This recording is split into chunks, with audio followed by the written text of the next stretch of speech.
Hello viewers of this YouTube video. Today we're going to be working on my old body style Chevy, well, GMC Sierra.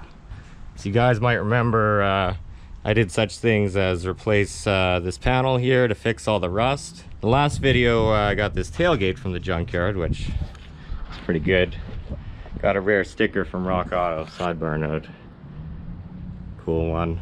But today we're going to be fixing what I started doing in that other video where I was messing around with the camber, broke one of those bolts. I ordered a bunch of parts. This thing hasn't had really good brakes in forever, so I got brakes. Caster camber bolts things, probably saying that wrong, and then it's the brake pads. First time looking at them. They look like brake pads, and they come with the seals, which is an added bonus. Appreciated. And I splurged and got some fancier front shocks. These are Rancho, and this thing's kind of cool. That's new. Apparently no boot is the way to go. I read it on internet forum. So let's take this thing apart. Wheels are off, so let's take a look inside here. Brakes are really worn down. You'll see when I pull those out, but in general you can see the shocks are old and probably overextended, as this thing has a torsion bar lift, as they say. And this is the issue here where the bolt broke, and I just slapped that one in there so I could get it home. I haven't driven it since.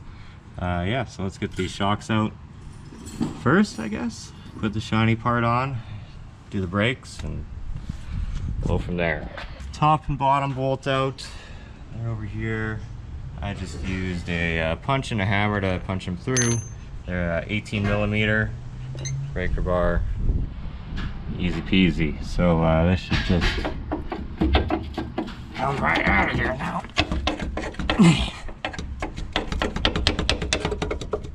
Almost. There we go. There, look at that thing. It's that's a dog, and this is an old shock.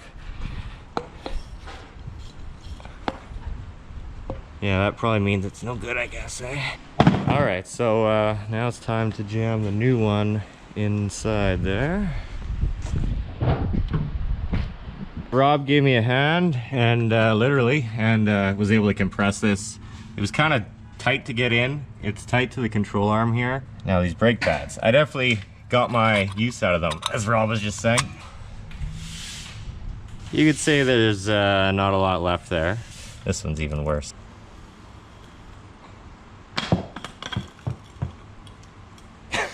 Good. I guess that says it all. Yeah.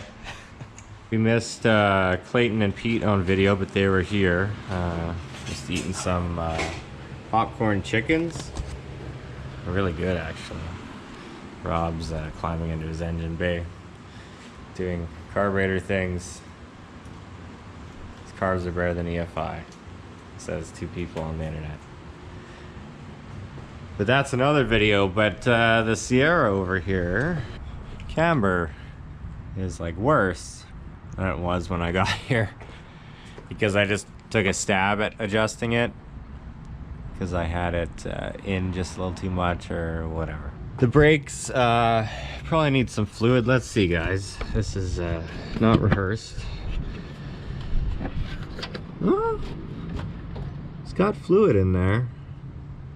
It's just that the rear brakes don't seem to work very well at all.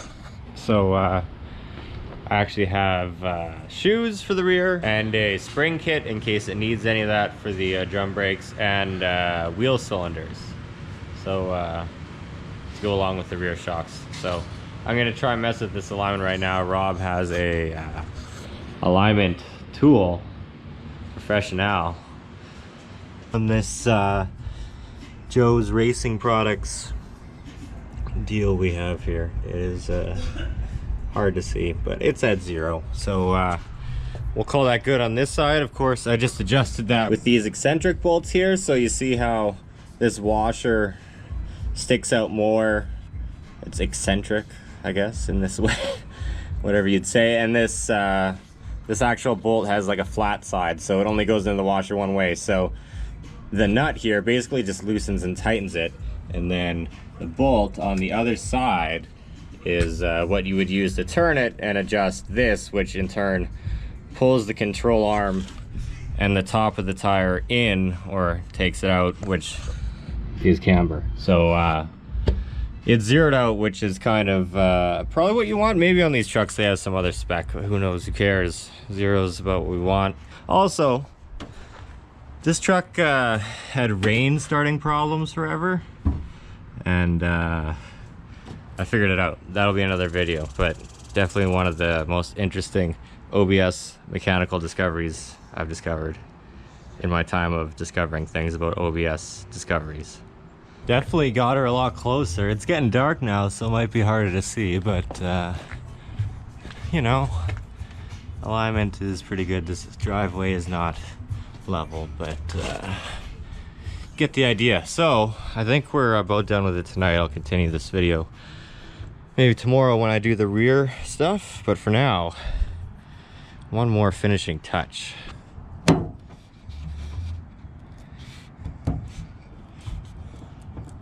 If I break this, I'm gonna be pissed. Wow, that's just too funny. Maybe that's why they're always missing. Yeah, we had it in there. Oh no, I broke both of them. Yeah, and then I tested the opening effect, and it clearanced itself and broke both the tabs on that. It still kind of stays in there. I mean, it looks good unless you're using it. Then every time you got to push it back in after. Huh. Well, maybe that part from Rock Auto, not the greatest review. Wow, how much was that? Like $6? Yeah, 7 or so. Whatever.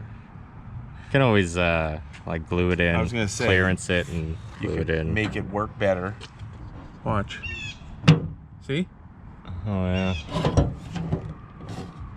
I wonder if we can get it out without breaking it.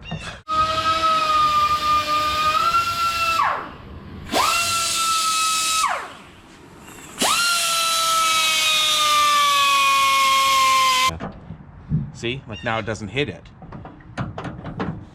So next time you order from Rock Auto, just order another one and pre-notch it. And so if anyone else orders one, pre-notch it. Yes. Like I said, a little bit of some kind of glue, urethane.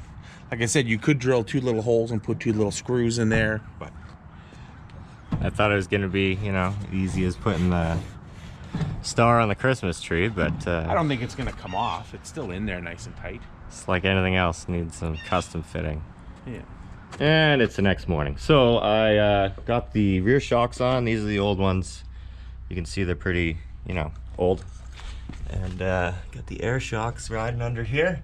They went in pretty easy. I haven't put any air in them. I figure I'll kind of mess with that later. But right now, we're gonna go and get into some stuff that you guys have a feeling will be interested about. Yes, Old Yeller still exists. This video turned out to be more of just like an update video. But as you can see, things are happening. So we're gonna hop in the Sierra, go for a ride. But just quickly before we go, I thought I'd just kind of explain a little bit about the part choices, all the stuff I bought for it. The front shocks, since the torsion bars are cranked, it needs to be a 2-inch longer shock, or, you know, have some room so it's not reaching full extension when I'm just driving around basically. So that's why I got the Ranchos for the front. The air ones for the rear I got, well, they were a good deal. There's no, Rancho doesn't make like a matching shock to go with the one I have in the front. These Monroes were on sale and they're air, which I thought was kind of cool rather than just a normal shock. The brake stuff I had to do because the brakes stopped working. So of all those parts that I got, the only things we got left to install now are the rear brake shoes and wheel cylinders if needed. But yeah, like I said, this video is just kind of going all over the place, and let's go check something out.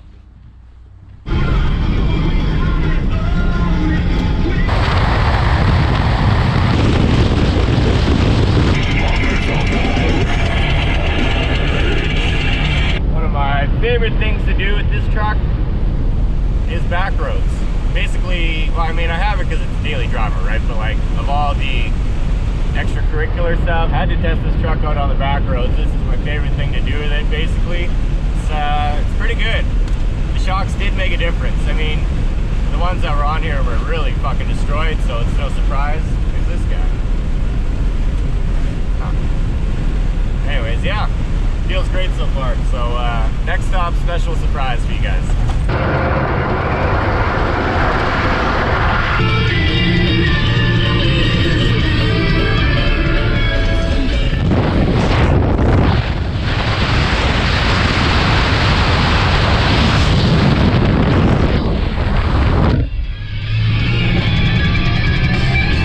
And the big surprise Barn find. that you all were asking.